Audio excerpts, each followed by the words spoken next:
Have you ever sat down in a restaurant with two of your closest friends, and one of them suddenly very confidently starts blabbing about the benefits of intermittent fasting, like he has a PhD in nutritional biochemistry, going on about insulin spikes and autophagy and how they affect your metabolism, while the most sciencey thing he's ever done was getting a C- in physics in high school?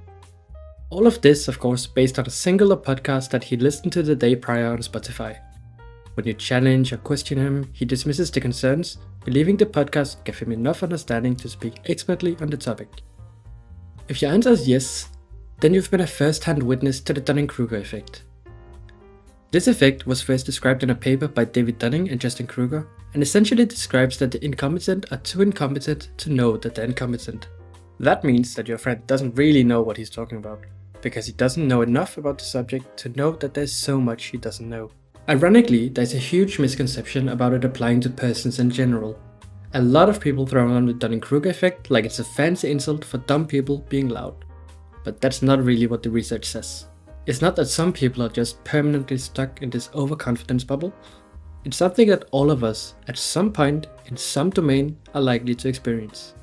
Some attempts at graphing this effect have floundered around, although I had a hard time finding any credible sources for them.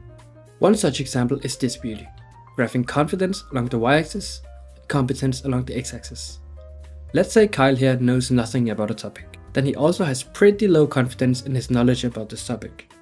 But when Kyle stumbles upon and watches a video from Oversimplified about the Napoleonic Wars, he's not only convinced that he now understands the entire geopolitical landscape of 19th century Europe, he's also ready to explain it to others, in French nonetheless.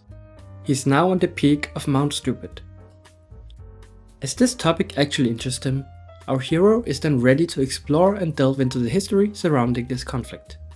Suddenly he realizes that the Napoleonic Wars were deeply complex, riddled with contradictions, shifting alliances and logistics nightmares. And as Kyle's knowledge expands, something odd happens. His confidence starts to plummet.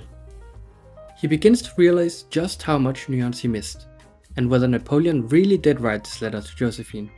Suddenly, he finds himself in the valley of despair.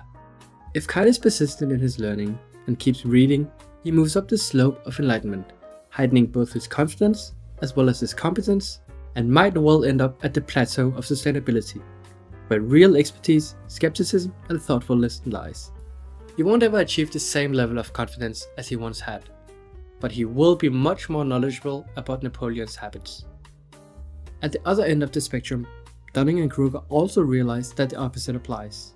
People that are smart and knowledgeable in their fields also tend to underestimate their own ability. Why?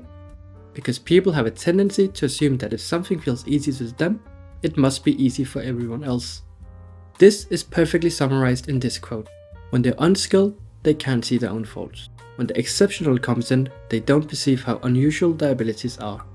So the next time somebody starts lecturing you on something they just discovered yesterday, whether it's nutrition, history, or the stock market, do remember, they're not necessarily a bad person, they're not necessarily a stupid person, they're just standing proudly on Mount Stupid and might need a push in the right direction.